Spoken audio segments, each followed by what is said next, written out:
In this video, we're going to get started on the next section in our book. That's section 1.3, which is convergence. So we've finally got the real numbers defined to our satisfaction. So let's start with a couple of definitions.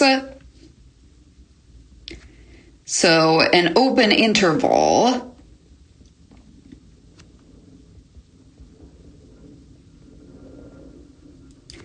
is a subset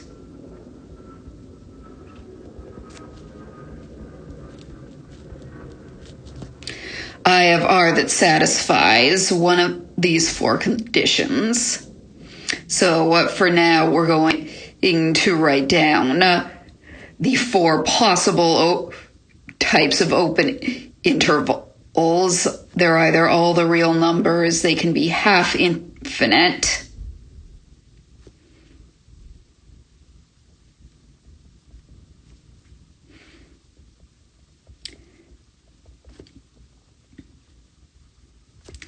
that is, they're the set of all real numbers less than some number A.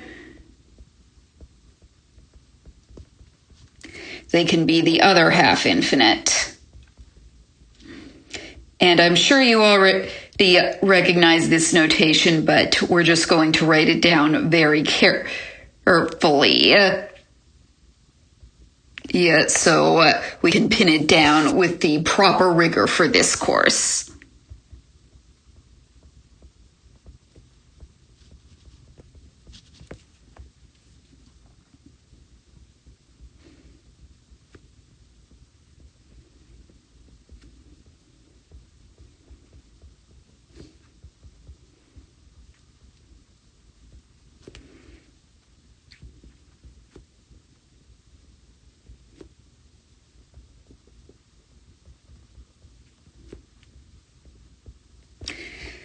So there's four kinds of open intervals. All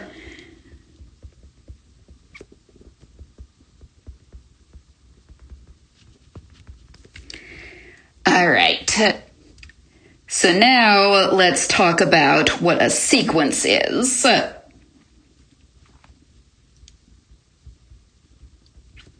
So a sequence of numbers, you're probably used to thinking of a sequence as just a list of numbers, a Fibonacci sequence, 1, 1, 2, 3, 5, 8, 13, the prime numbers, 2, 3, 5, 7, 11, 13, 17. So as a long list of numbers, but formally we can think of this as a function.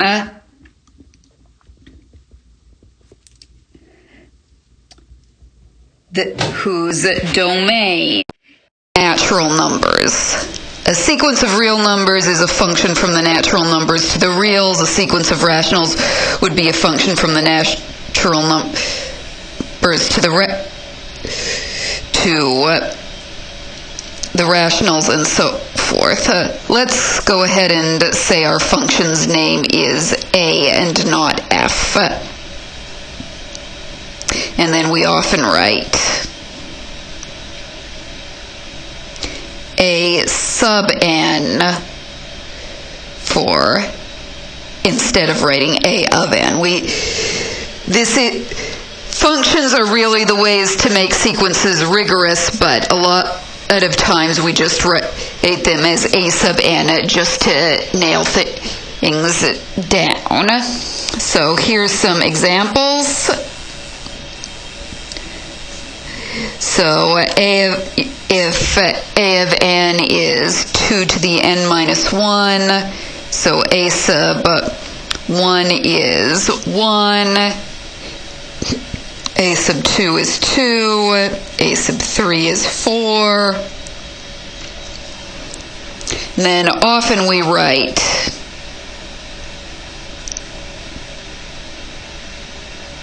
sequences like this, 1, 2, 4, 8, and so on, but this isn't really a set because it matters the order. The sequence 1, 2, 4, 8 is different from the sequence 2, 1, 8, 4.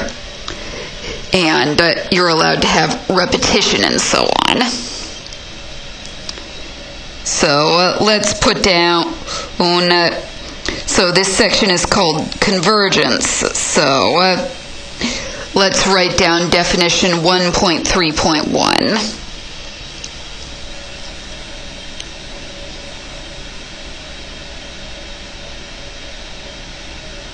So let AN be a sequence of real numbers.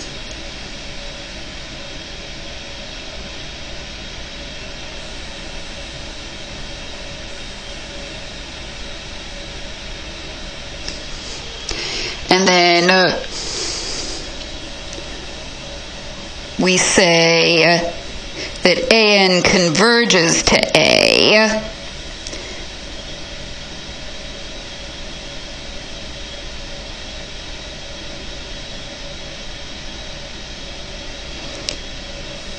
if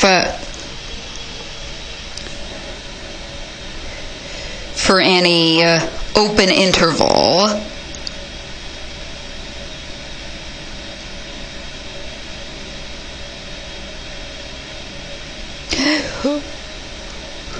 that contains A,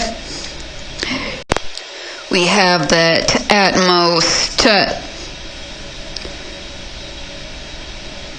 finitely many of the ANs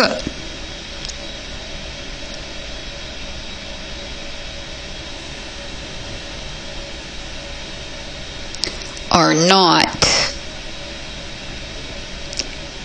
in our interval I. At most finitely means it could be none of the ANs are in our interval I, are out of I. Maybe some of them are out of I, but it can't be all of them. It can't be infinitely many. It can only be finitely many. And that's very abstract, so let's have a picture of this. Here is our number line. Get to know it, get to love it. Here is a point A, and the idea is that you can draw a little interval around A, something like that, as short as you want, and eventually maybe you bounce around a bit. Eventually you have to end up in the interval.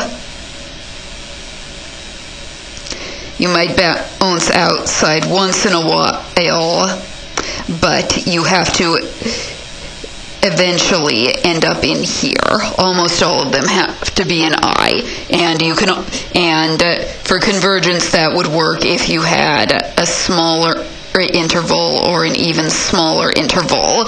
The idea is eventually you get as close as you want. And here's the first result we are going to prove about convergence. This is proposition 1.3.2. And this says that a sequence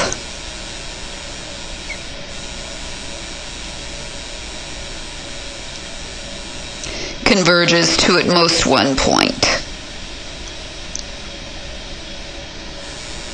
It's a bit like least upper bounds. There are plenty of sets that don't have least upper bounds, but the ones that do, they've got a unique least upper bound. I can talk about the least upper bound. There aren't a bunch of them. Similarly, there are lots of sequences that don't converge. That sequence 1, 2, 4, 8, 16 certainly doesn't converge. But if a sequence does converge, there's only one point it converges to. And the proof of this is pretty straightforward. Let's suppose that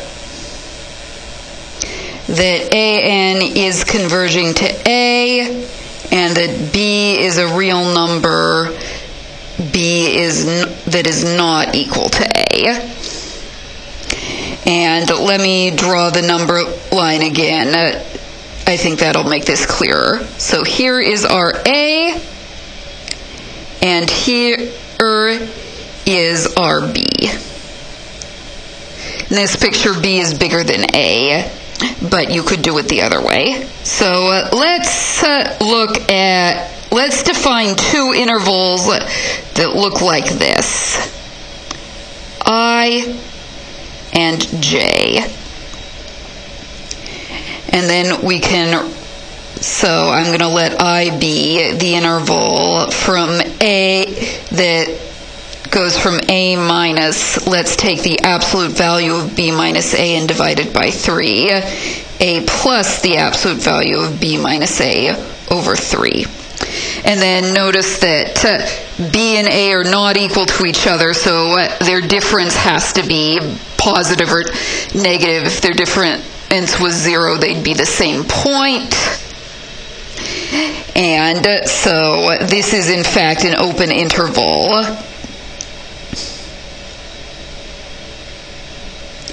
with A and I. And then we'll define J to be pretty much the same thing except centered around B instead of A.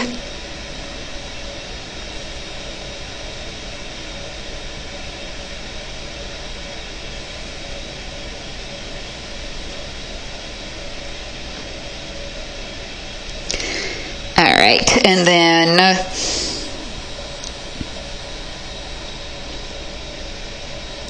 if X is in I, then the distance from X to B, absolute value of X minus B, that's less than or equal to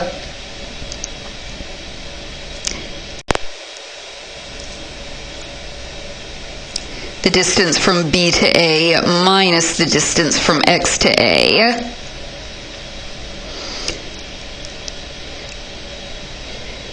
Which, greater than or equal to, which of course in this interval is strictly greater than 2/3 of the distance from B to A.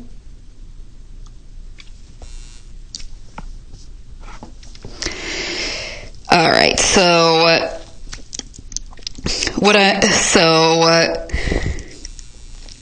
what I'm getting at here is, so that means that either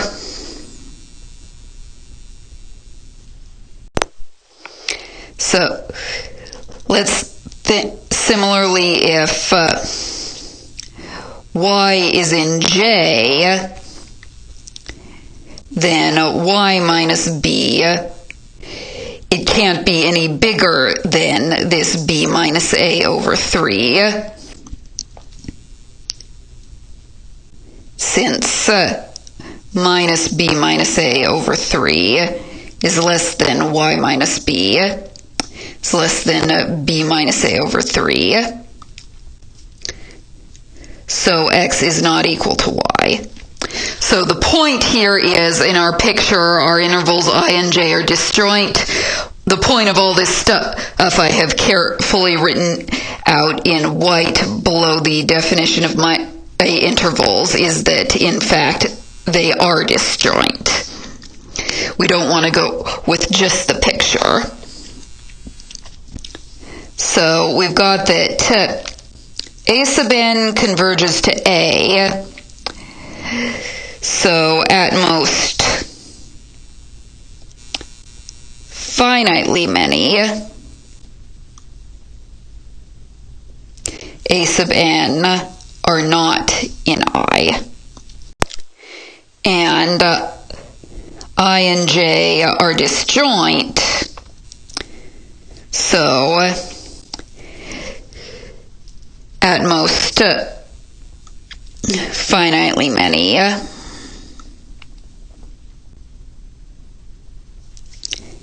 A sub n's are in J.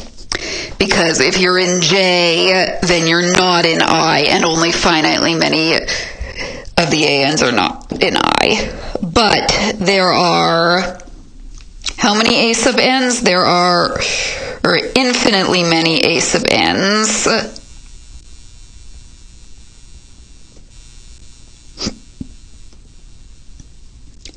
So, infinitely many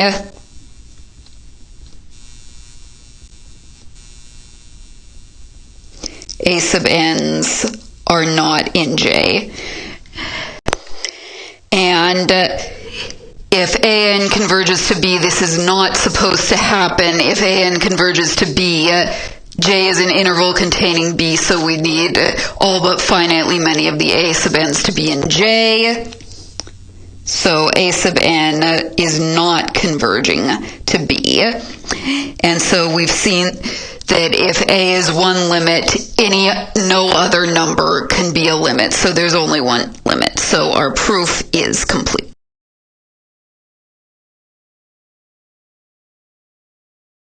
In this video, we're going to write down an equivalent condition for convergence. This condition is actually the one that gets used most of the time. The definition, people use the definition sometimes, but mostly we'd rather use this thing that I am going to write down. So we're going to let n be a sequence of points in R,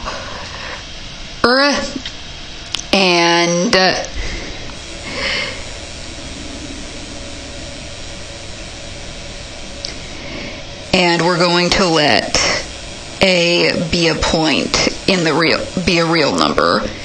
And then there are two parts of this proposition. The first part that I'm going to actually prove for you is that A sub n converges to A in the sense of part one of this lecture, if and only if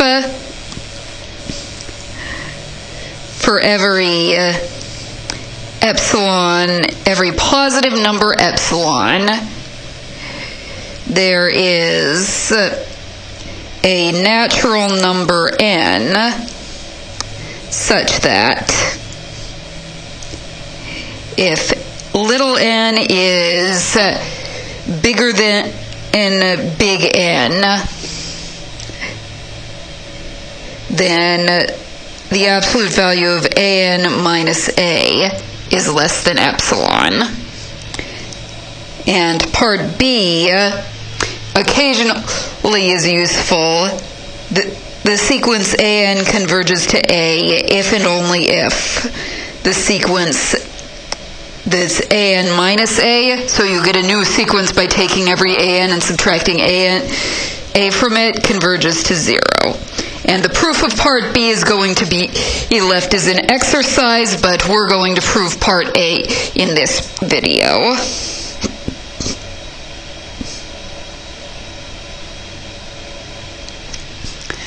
So let's suppose that an converges to A.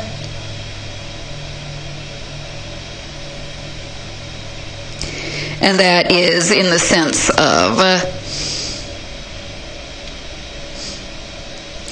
the definition from last video, definition in 1.3.1. And then we need to prove that this statement, for every epsilon greater than 0, there exists a natural number n. So here's how we do this. So here's how you prove for all statements. So we tell our reader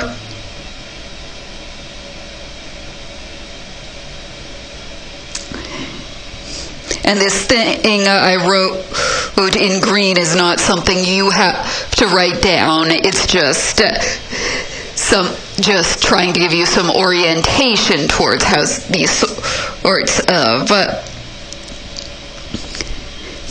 things work.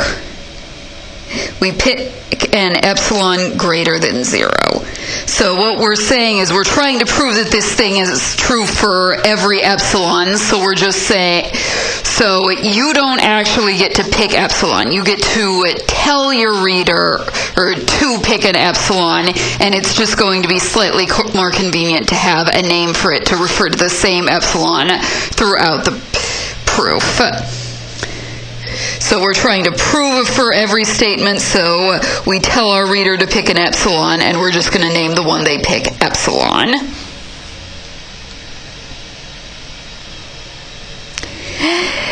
And we're going to let I be the interval a minus epsilon, a plus epsilon. Then if we draw this on the number line, here is a plus epsilon, here is a minus epsilon.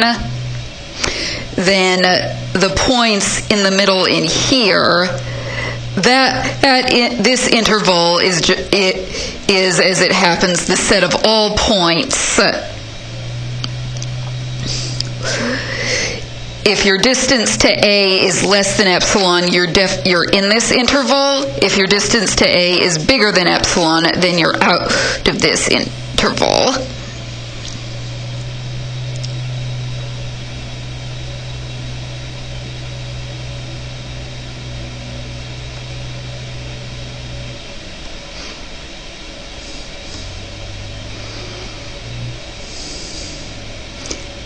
And checking that is a fairly straightforward exercise.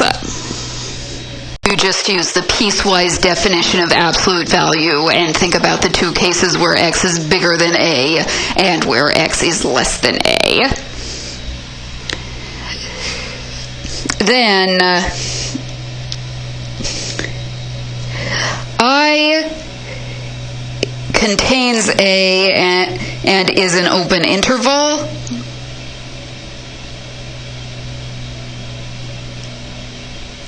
So, at most, finitely many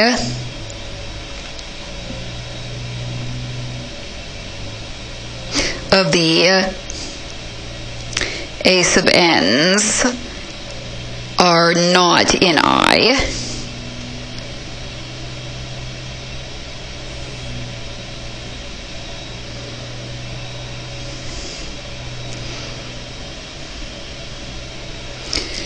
So what that is,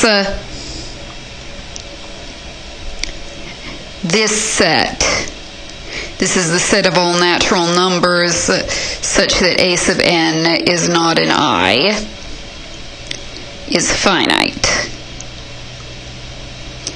Now, we spent a lot of time talking about upper bounds and least upper bounds and maximum, and is the maximum and the upper bound and the least upper bound, are they the same, are they different? And if you've got a finite set, you have an upper bound, you have a least upper bound, you have a maximum, and they're all the same thing. Finite sets, they have upper bounds, full stop. They have the biggest element, full stop. You just grab the first element and then you compare it to all the others and you pick out the biggest one.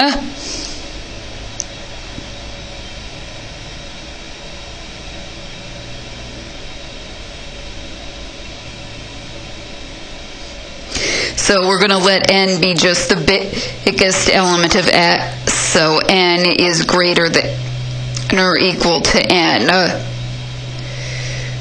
for all n in S.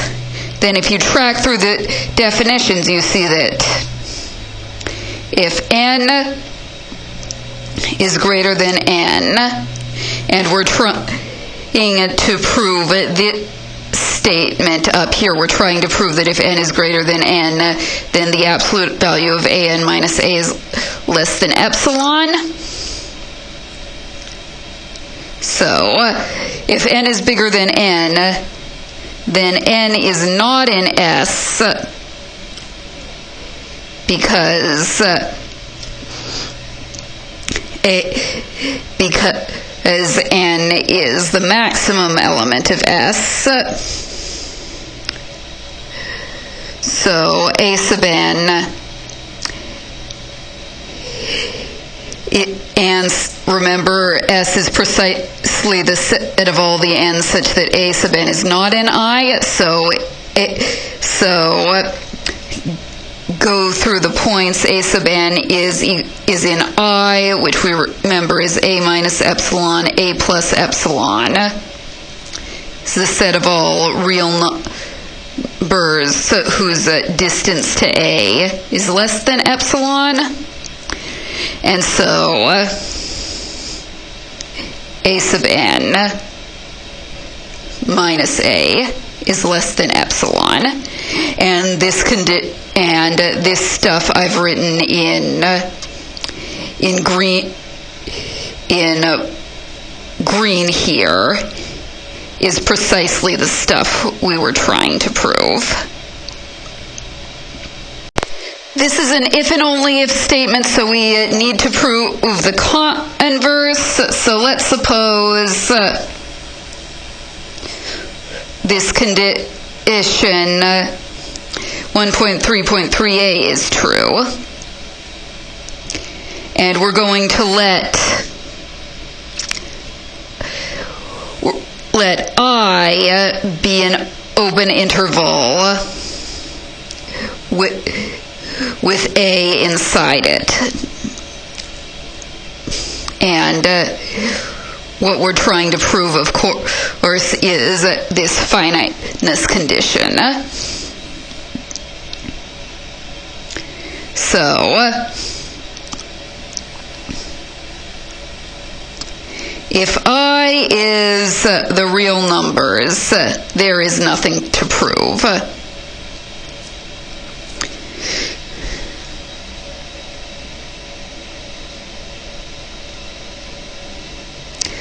That is, we're trying to prove that AN converges to A in the sense of definition 1.3.1. That means we're trying to prove that at most finitely many of the ANs are not in I. Well, if I is all the real numbers, we're a sequence of real numbers. All of them are interval, so there's nothing to prove here. And let's see. Couple more cases.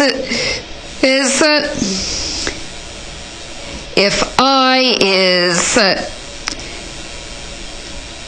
C infinity, we're going to let epsilon be A minus C. A is in I, so epsilon is a positive number.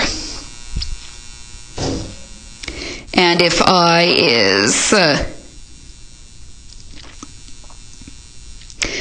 half open in the other direction, we're going to let epsilon be D minus A. A is in I, so again, epsilon is positive. And finally, if I is some open interval from C to D, we're going to let epsilon be whichever is smaller of our two, D minus A and A minus C. And A is an I, so both of these guys are, both of these D minus A and A minus C, they're both positive. So again, epsilon is positive. And then it's a quick check. In any case, we have that A minus epsilon, A plus epsilon is a subset of I. And let's let N be the number given by our condition.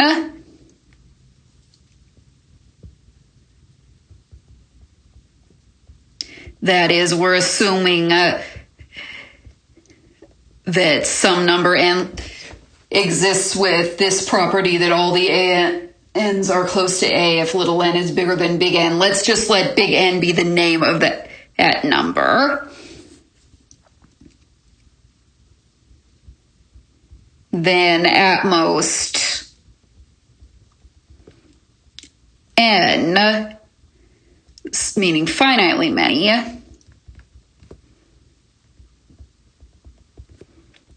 a sub n's satisfy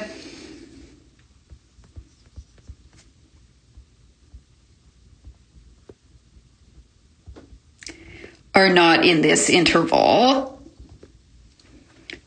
because we saw before, or this interval is the set of all x in R such that absolute value of x minus a is less than epsilon. And we remember that this little interval is contained in the interval I that we care about. So at most finitely many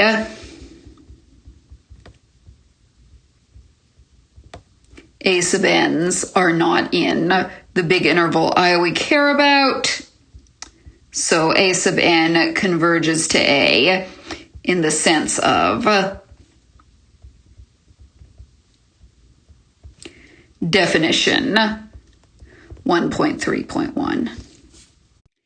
And I would like to point out one fact from this proof, something that's going to be useful when we get to section 1.6. That is that if I is an open interval,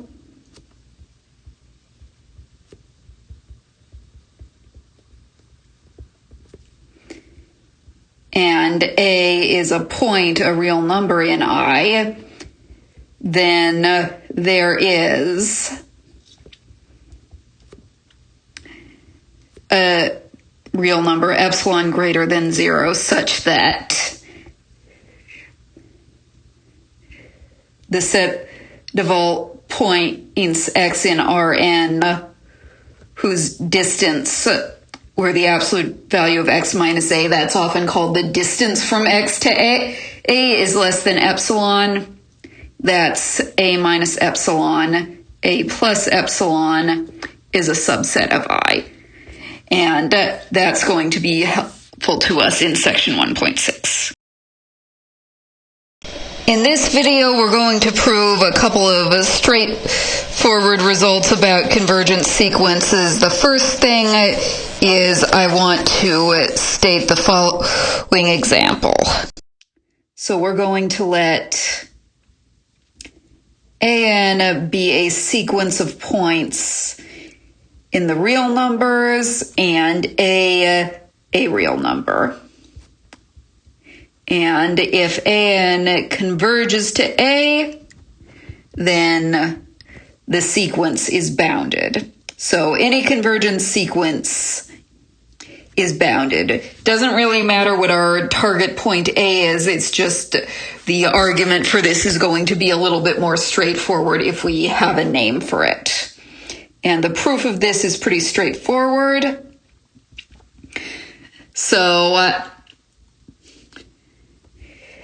Proposition 1.3.3a, that was a for every epsilon there is an n. That was a for every epsilon statement. So in proving a for every epsilon statement, you tell the reader to pick an epsilon, you let your malicious adversary pick an epsilon, and you show that no matter or what number they pick, what you're claiming has to be true. Now we're using the statement, and now we get to pick epsilon. So we pick our favorite value of epsilon. I'm going to pick epsilon equals 7, but you could pick any positive number you want. And then by proposition 1.3.3a, there is a n, a natural number, such that if n is bigger than n, then an minus a is less than R epsilon, which is 7. Let's let R be the biggest of the following list of numbers. We'll take the absolute value of A and add 7 to it. Then we'll take A1, we'll take A2, and we'll keep going up to AN. And then, my claim is that the absolute value of AN is less than or equal to R for all n in N. And the proof of the claim, this is a proof inside of a proof, but pretty clearly, if this claim is true, then our sequence is indeed bounded.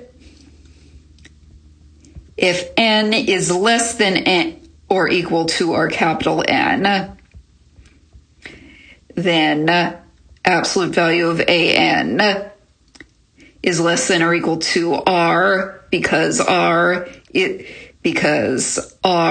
the maximum of a bunch of points, including the absolute value of AN.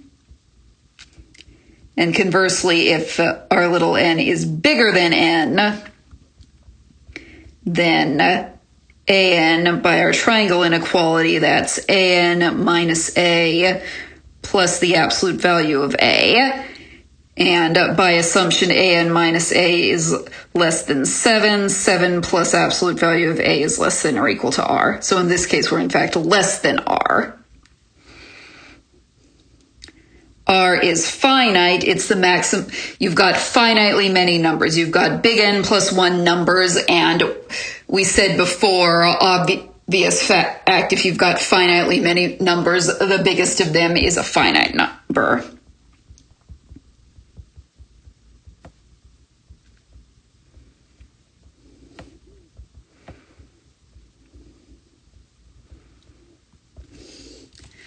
All right. Now we're going to use this fact to prove the following proposition. This is proposition 1.3.6 in your book.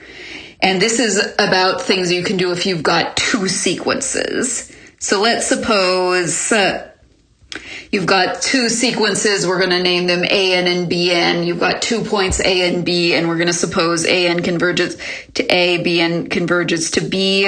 If you ask me in class, I will write out all the assumptions here more explicitly, but I think it's pretty clear if you just write it out here that I'm supposing that there exists two sequences AN and BN, two numbers A and B, such that AN converges to A and BN converges to B. And then we've got the following three things are true. First thing is that the sequence AN plus BN, that means that this is the sequence where the nth point is AN plus BN, that converges to A plus B.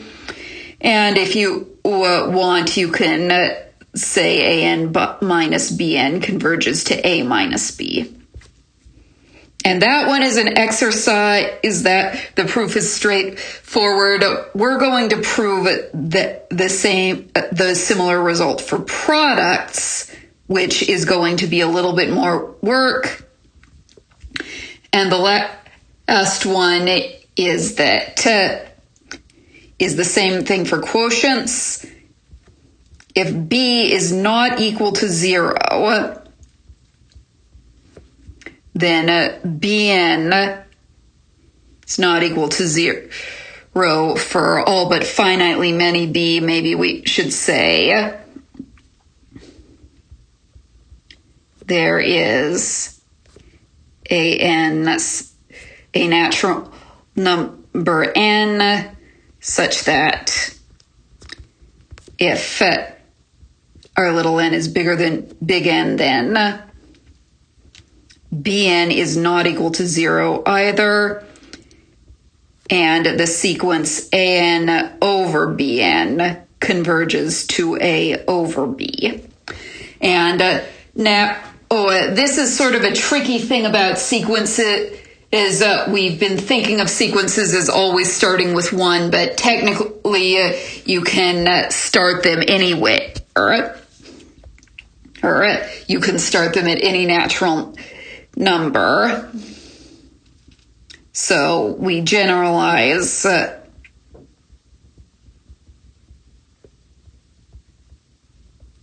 sequences to functions. Remember, formally we're representing a sequence as a function from the natural numbers to the real numbers. So we generalize it to functions whose domain is the set of all integers that are greater than or equal to some n naught.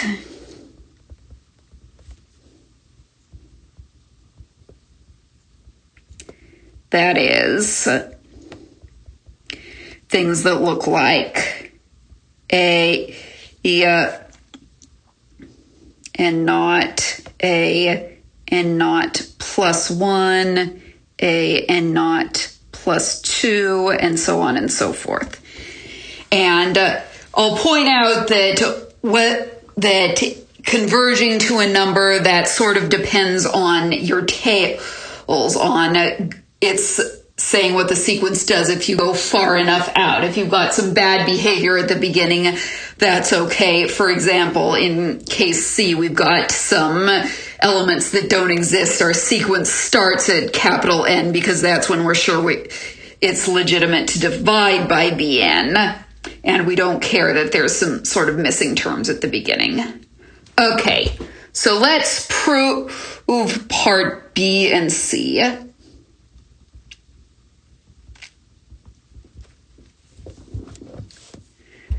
So in part B,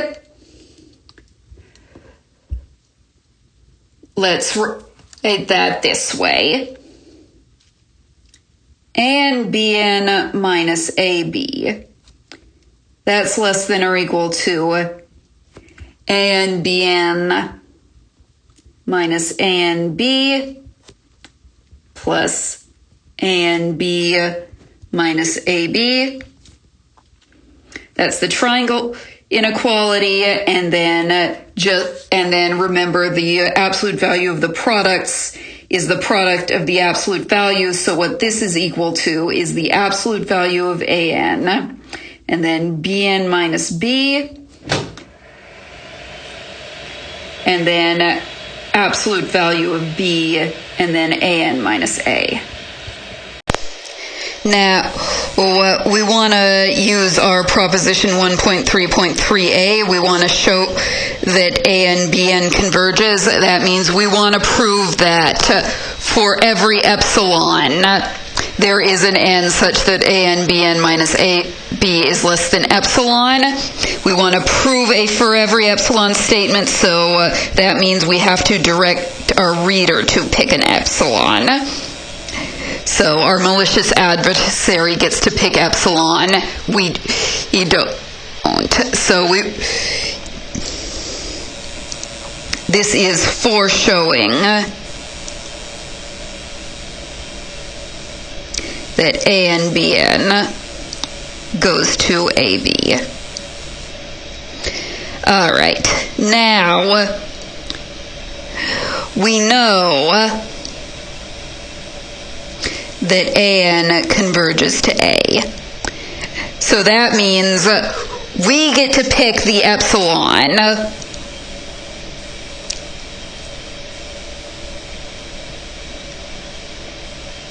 in proposition 1.3.3a when we are talking about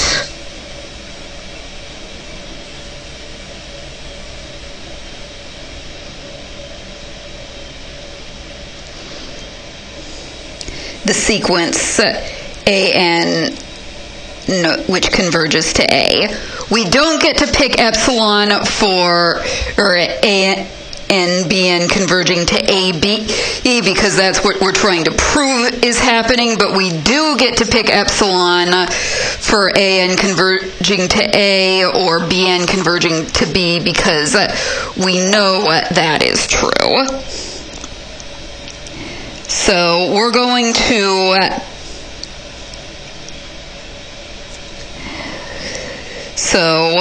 we apply proposition 1.3.3a to An converging to A with our choice of epsilon, and I am going to pick epsilon to be equal to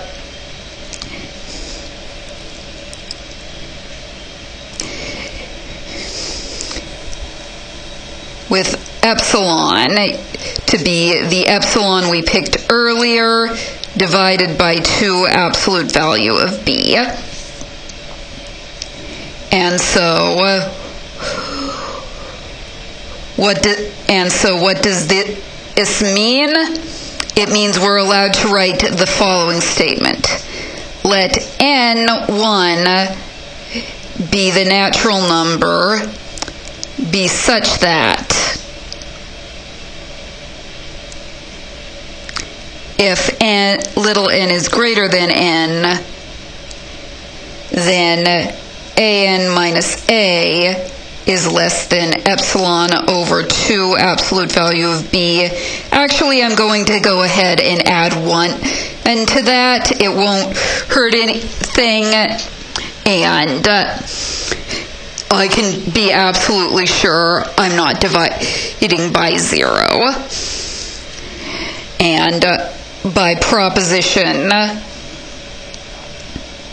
1.3.3a, because we already know An converges to A, N1 exists. And then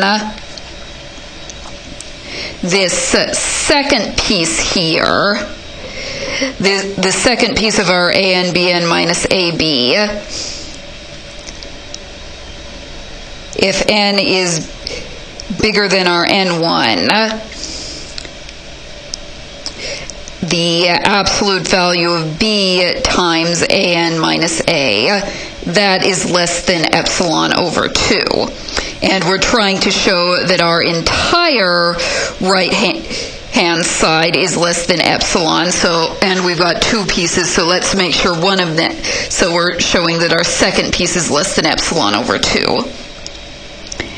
And we're going, so we'd like to do the same thing. With B, the argument is a little bit more complicated. So, by the example,